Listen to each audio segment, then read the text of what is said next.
की जय जगन्नाथ, जय जगन्नाथ, जय मां भगवती। मां भगवती को प्रणाम करी आपण समस्त को प्रणिपात करी उत्तर प्रदेश माननीय मुख्यमंत्री महाराज आदरणीय योगी आदित्यनाथ जी को मुए पवित्र माटी रे स्वागत जनाऊछी। हुड़ाहुड़ी करतल ध्वनि रे आमे तांकर स्वागत करिबा। मंच पर उपस्थित आमर विधायक प्रार्थी टीट भाई पृथ्वीराज हरिचंदन बंधु, मंच पर उपस्थित पूर्वतन विधायक विभूति बाबू, मंच पर उपस्थित ब्रिजमोहन जी, आमर दुहे चेयरमैन एवं अन्य वरिष्ठ अतिथिगण को मु नमस्कार जनाऊची, स्वागत जनाऊची। बंधुगण, ये आम पाए गोटे सुवर्ण सुजोग। ये सुजोग होची कि आमको ओडिशा को उत्तर प्रदेश भली बलिष्ठ आ उन्नत प्रदेश रे परिवर्तित करने को हबो। जेबेठू जोगी जी उत्तर प्रदेश रा मुख्यमंत्री हेचंती, आपण देखुचंती उत्तर प्रदेश रा कायाकल्प परिवर्तित हो जाइछि। उत्तर प्रदेश रे जो माने भ्रष्टाचारी, जो माने आतंक फैलाउचंती आ जो माने दुर्नीति करूचंती तांको उपरे बुलडोजर चलुची, बुलडोजर तांको छड़ा हो नाही। आज मु कहबाकू चाहे आपण माने भारतीय जनता पार्टी रो सरकार आणंतु, बीजेपी रो डबल इंजिन रो सरकार आणंतु। दुर्नीति उपरे, भय उपरे, भ्रष्टाचार उपरे ओडिशा रे मध्य आईन रो कानून रो बुलडोजर चलिबो।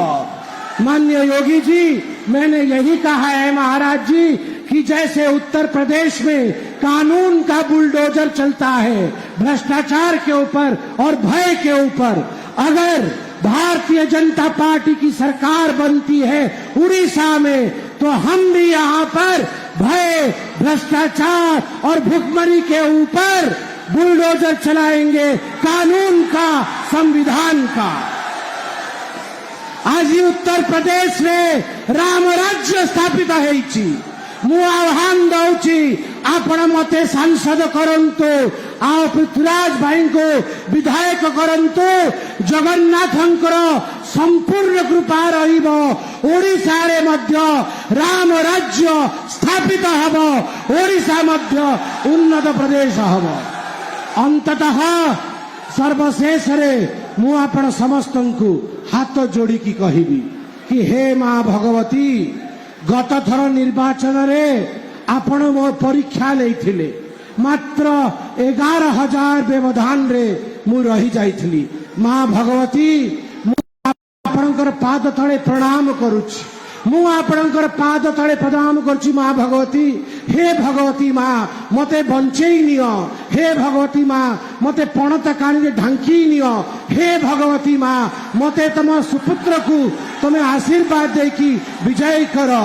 ऐ जगदम्ब मदम्ब कदम्ब वन प्रिय वासिनी हासरते, शिखरी शिरोमणि तुंग हिमालय शुंग निजालय मध्य गते, मधु मधुरे मधु कैटभ भंजिनी रासरते। जय जय हे महिषासुर मर्दिनी रम्य कपर्दिनी शैलसुते। एतिकी कहिकी मु वाणी को विराम देवी। जय जगन्नाथ, जय जगन्नाथ, जय जगन्नाथ। मु एवं मंच पर निवेदन करी, आम समस्तंकर आज मुख्य आकर्षण जो हमारे मुख्य अतिथि हैं माननीय श्री महाराज योगी आदित्यनाथ जी से, कि वो हम सबको संबोधित करने के लिए आए। धन्यवाद।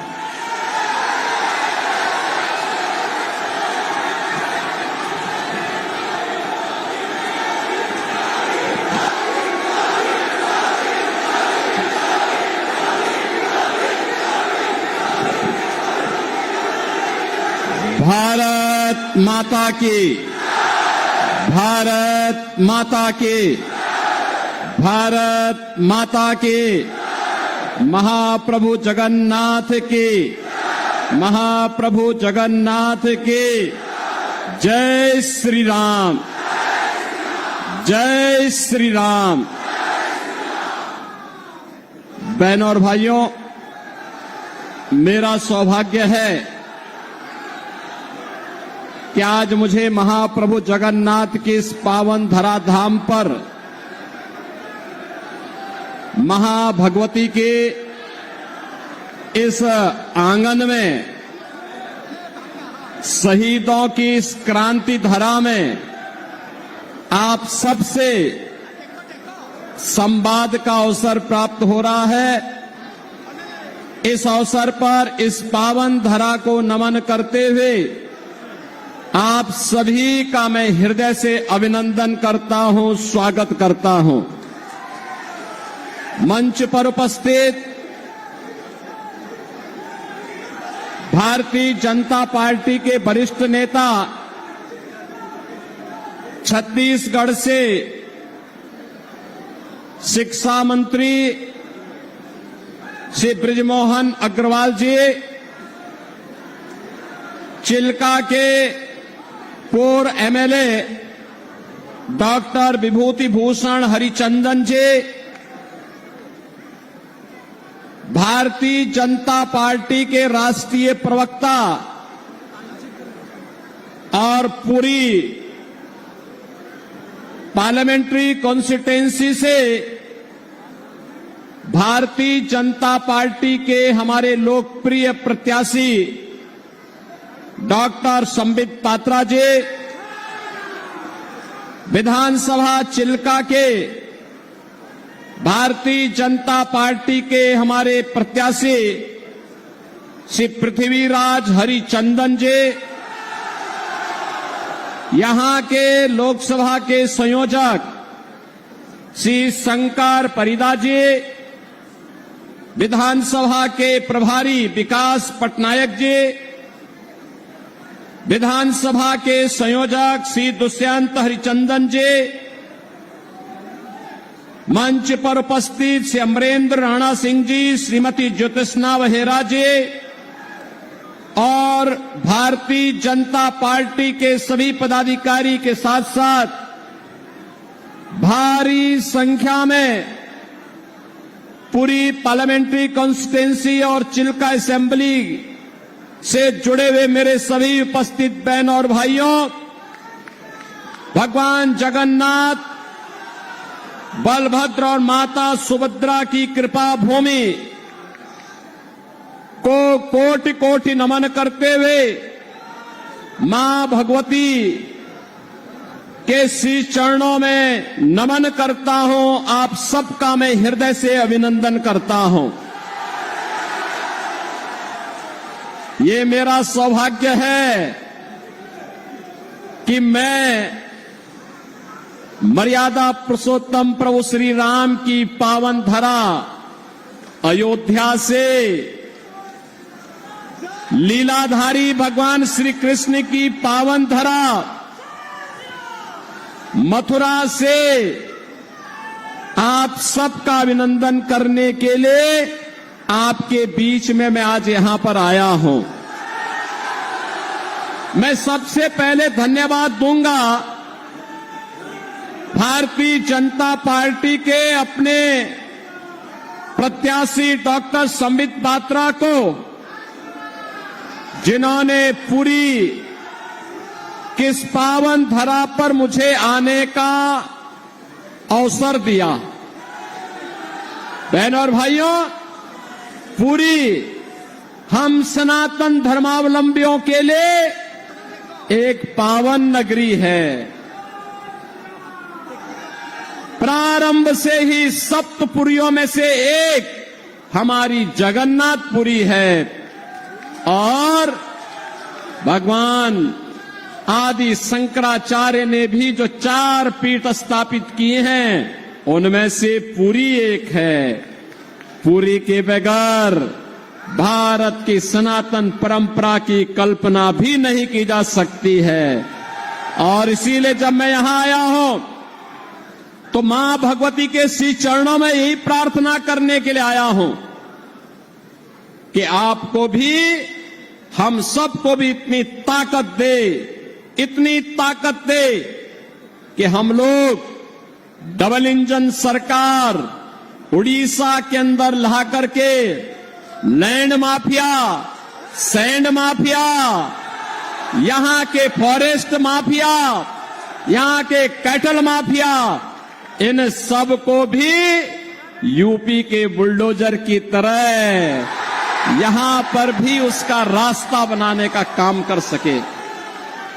बहनों और भाइयों, आज आपने देखा होगा जब सरकार बीजेपी की बनती है और नरेंद्र मोदी जी जैसा नेतृत्व मिलता है तो फिर आपको लगता होगा कैसे परिवर्तन आता है। ये परिवर्तन आज आपको देश के अंदर देखने को मिल रहा होगा, लैंड के देश के ऊपर आज आपको देखने को मिलता होगा, उनके द्वारा जिस प्रकार का कार्य किया जा रहा है। और मैं तो आज धन्यवाद देना चाहूंगा कोलकाता हाई कोर्ट को, जिसने टीएमसी की सरकार के द्वारा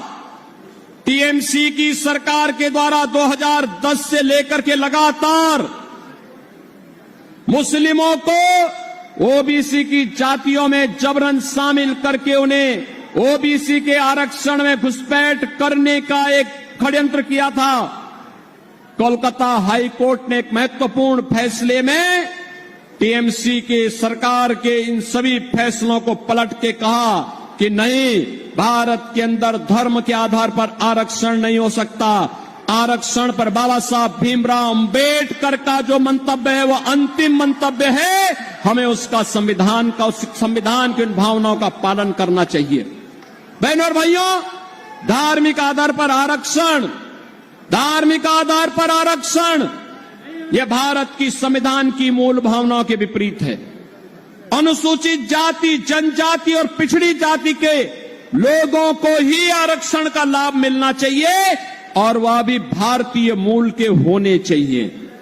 लेकिन ये कांग्रेस हो, टीएमसी हो, बीजेडी हो, ये जितने भी दल हैं, ये तुष्टीकरण की पराकाष्ठा पे चढ़ करके कभी स्वामी लक्ष्मणानंद जी के हत्यारों को संरक्षण देने का काम करते हैं, कहीं पर ये लोग अनुसूचित जाति, जनजाति और पिछड़ी जाति के आरक्षण के अधिकारों पर घुसपैठ करना चाहते हैं। इनके मैनिफेस्टो को अगर आप देखेंगे आपको भी लगेगा ये मैनिफेस्टो भारत के किसी राष्ट्रीय दल के या किसी दल के हैं। आश्चर्य होता है, ऐसे लगता है जैसे किसी मुस्लिम लीग का मैनिफेस्टो हो। इनके द्वारा लगातार भारत की भावनाओं के विरुद्ध आचरण करने का प्रयास हो रहा है। इनके द्वारा जिस प्रकार की बातें कही जाती हैं, वरासत टैक्स की वकालत की जाती है, बहनों और भाइयों, इसको स्वीकार नहीं किया जाना चाहिए, कतई स्वीकार नहीं किया जाना चाहिए। चाहे वह कांग्रेस हो, टीएमसी हो, बीजेडी हो या फिर इंडी गठबंधन से जुड़ा हुआ कोई भी अन्य घटक हो, ये पूरी तरह भारत विरोधी आचरण इन लोगों का है। इनकी नीतियां आतंकवाद को, नक्सलवाद को बढ़ावा देने वाला है, मतांतरण को बढ़ावा देने वाला है, अराजकता को, भ्रष्टाचार को बढ़ावा देने वाला है, गरीब के हक पर डकैती डालने वाला है। और इसलिए भारतीय जनता पार्टी आपके पास आई है। मोदी जी के नेतृत्व में पूरे देश के अंदर भारतीय जनता पार्टी के पक्ष में जो लहर है अब वो सुनामी बन चुकी है।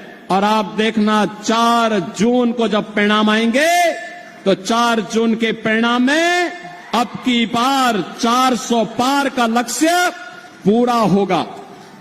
मैं बहनों और भाइयों आप सबसे अपील करूंगा, यहां पर संबित पात्रा हमारे लोकसभा के लिए भारतीय जनता पार्टी के कैंडिडेट के रूप में आपके बीच में हैं और मैं तो आपसे अपील करूंगा संबित पात्रा को यहां से मेंबर ऑफ पार्लियामेंट जिता करके भेजिए।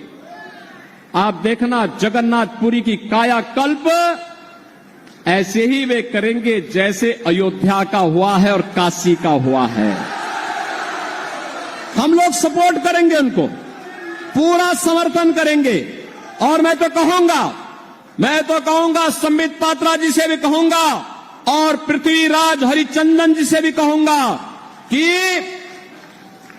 चुनाव के बाद हमारे पुरी के इन बहनों और भाइयों को लेकर के एक बार अयोध्या धाम का भी दर्शन करने के लिए आए, अयोध्या का दर्शन करने के लिए आए। अयोध्या में हम स्वागत करेंगे, क्योंकि पुरी के लोग आएंगे तो हमारे लिए मेहमान होंगे, क्योंकि हमारे भगवान जगन्नाथ पुरी से मां भगवती के इस धाम से जब वहां पधारेंगे तो हमारे लिए तो अतिथि होंगे। और आप देखेंगे जब डबल इंजन की सरकार काम करती है तो विकास कैसे बुलेट ट्रेन की स्पीड से आगे बढ़ती है, इसका नजारा आपको यहां पर भी देखने को मिलेगा। और इसलिए मैं आप सबसे अपील करूंगा, भारतीय जनता पार्टी के हमारे सभी कैंडिडेट डॉक्टर संबित पात्रा को यहां पे पार्लियामेंट्री कॉन्स्टिट्यूंसी के लिए और श्री पृथ्वीराज हरिचंदन को यहां की असेंबली के कैंडिडेट के रूप में कमल चुनाव चिन्ह पर भारतीय जनता पार्टी के प्रत्याशियों को भारी बहुमत से विजयी बनाने की मैं आपसे अपील करता हूं। आप इन्हें जिता करके भेजेंगे, पुरी जिता के भेजेगा, चिल्का जिता के भेजेगा, सभी लोग सहमत हैं, कमल खिलेगा, फिर से खिलेगा। और संबित पात्रा आपके पक्ष को देश के अंदर देखो किस मजबूती के साथ रखते हैं। आप देखते होंगे प्रभावी ढंग से अपनी बात को रखते हैं। भारत की सनातन परंपरा के बारे में, भारत की सम्मान की बात को लेकर के, भारत की सुरक्षा के मुद्दे को लेकर के, भारत के विकास के मुद्दे को लेकर के, भारत के गरीब कल्याण के मुद्दे को लेकर के और उड़ीसा के सम्मान और स्वाभिमान के मुद्दे को लेकर के भी उतनी ही मजबूती के साथ वे अपनी बात को रखते हैं। और इसलिए मैं चाहूंगा इन दोनों को भारी बहुमत से विजयी बना करके आप पार्लियामेंट के लिए श्री संबित पात्रा को और असेंबली के लिए श्री पृथ्वीराज हरिचंदन को भारी बहुमत से विजयी बनाने की अपील आपसे करता हूं। सभी सहमत हैं? मेरे साथ बोलेंगे भारत माता की, भारत माता की, भारत माता की, भगवान जगन्नाथ की जय जगन्नाथ, जय जगन्नाथ, जय श्री राम, जय जय श्री राम।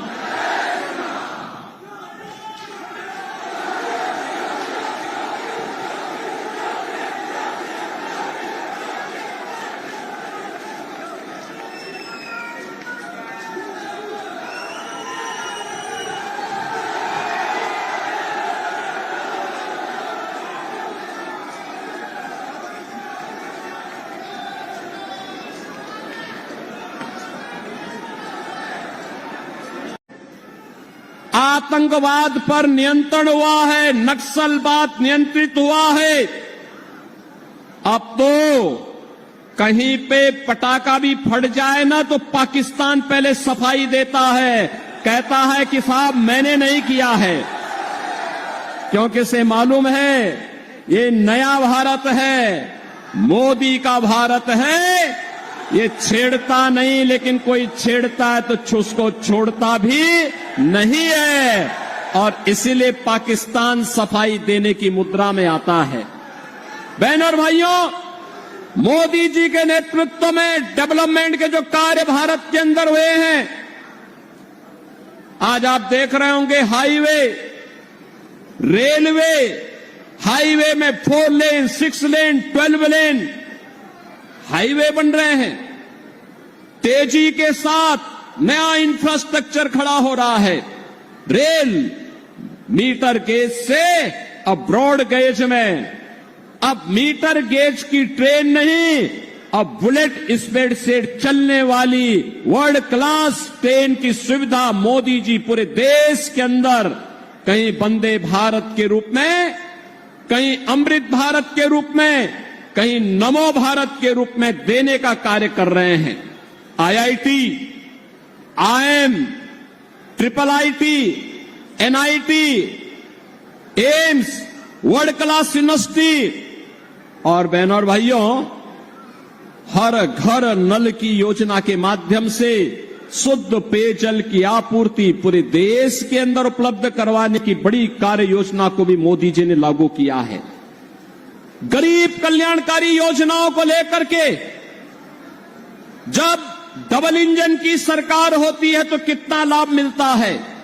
आज इसका लाभ उत्तर प्रदेश जैसे राज्य लेते हैं। देश के अंदर 80 करोड़ लोगों को फ्री में राशन की सुविधा मोदी जी पिछले 4 वर्ष से उपलब्ध करवा रहे हैं और अगले 5 वर्ष तक उपलब्ध करवाएंगे। लेकिन उड़ीसा में यहां की सरकार, नवीन पटनायक की सरकार नौकरशाहों से ऐसी घिरी हुई है कि वह फ्री में राशन की सुविधा को भी अपने नाम से भुनाने का काम करती है। मोदी जी पूरे देश के अंदर 60 करोड़ लोगों को पूरे देश के अंदर आयुष्मान भारत में 5 लाख रुपए की उपचार की सुविधा प्रतिवर्ष उपलब्ध करवा रहे हैं।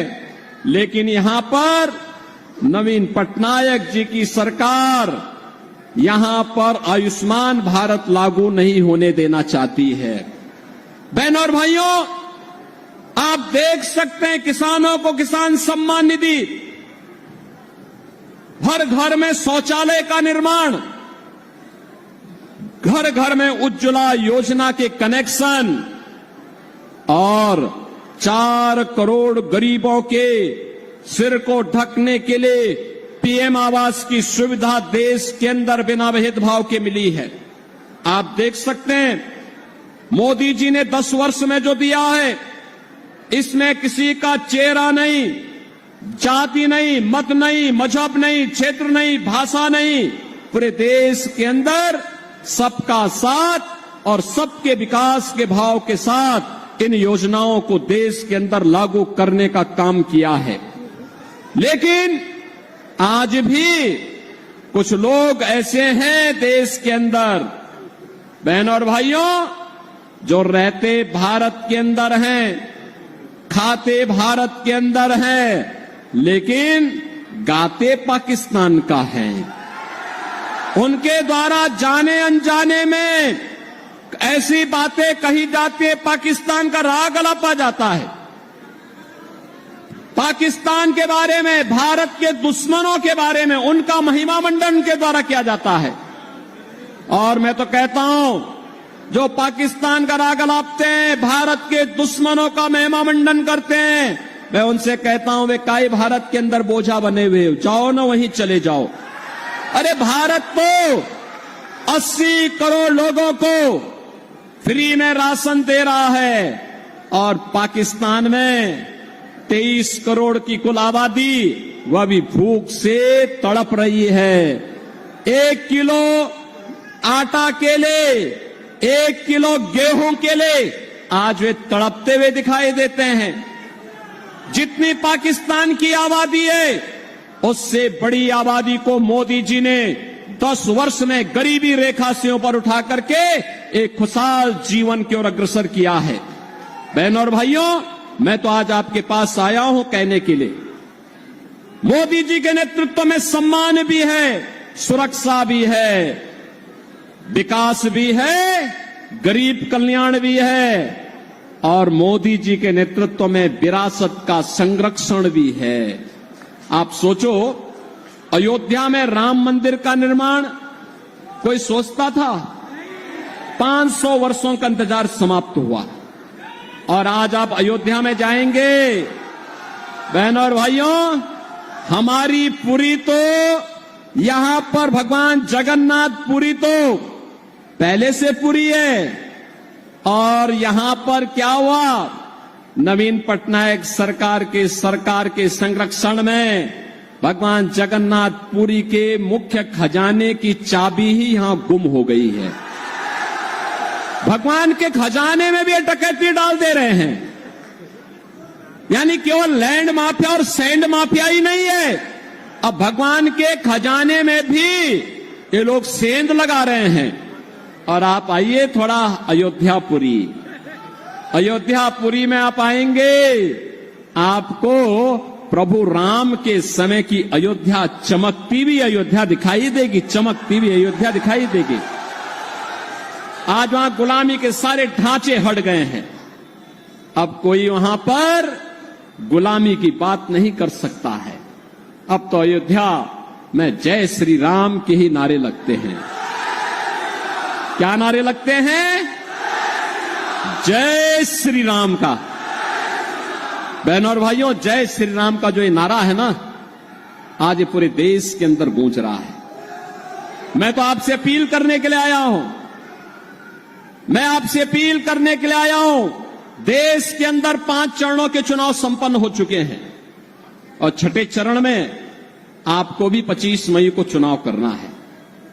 बहनों और भाइयों, मैं पूरे देश के अंदर अब तक 12 राज्यों का दौरा किया हूं और 12 राज्यों के दौरे के बाद मैं कह सकता हूं पूरे देश के अंदर एक ही नारा गूंज रहा है, एक ही स्वर से सारे लोग बोल रहे हैं और वह बोलना है, वह है फिर एक बार मोदी सरकार, फिर एक बार, फिर एक बार और अब की बार 400 पार, अब की बार 400 पार। तो 400 पार की जब बात होती है तो यहां पर बीजू जनता दल को तो चक्कर आने लगता है। 400 पार, 400 पार कैसे होगा? क्योंकि वह तो यहां की 21 सीटों पर ही चुनाव लड़ रहे हैं। कैसे होगा मुझे बताओ? क्या ये लोग सरकार बना पाएंगे क्या सेंटर में? कभी नहीं बना सकते। तो उनको जिता के करेंगे क्या? वे नहीं कर सकते। और जनता जनार्दन से जब हम पूछते हैं कि भाई 400 पार क्यों, तो कहते हैं पूरे देश के अंदर एक ही नारा गूंजता है, वो कहते हैं जो राम को लाए हैं, जो राम को लाए हैं हम उनको लाएंगे, जो राम को लाए हैं हम उनको लाएंगे। और पूरे देश के अंदर जश्न है।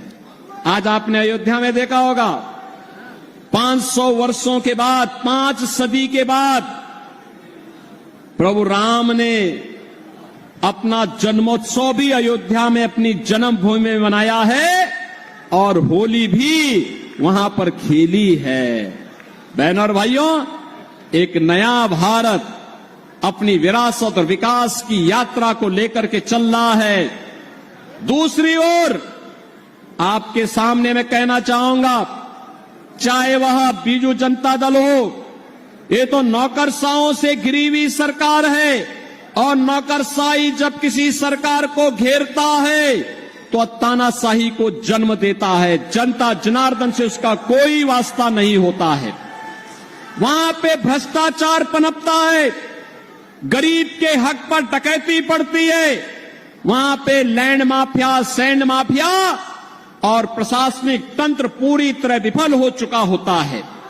बहनों और भाइयों, किसी नौकरशाह को इतनी स्वतंत्रता और इतनी उसको अधिकार नहीं दे जा सकते, नहीं दे जाने चाहिए कि वो सत्ता का संचालन करने लग जाए।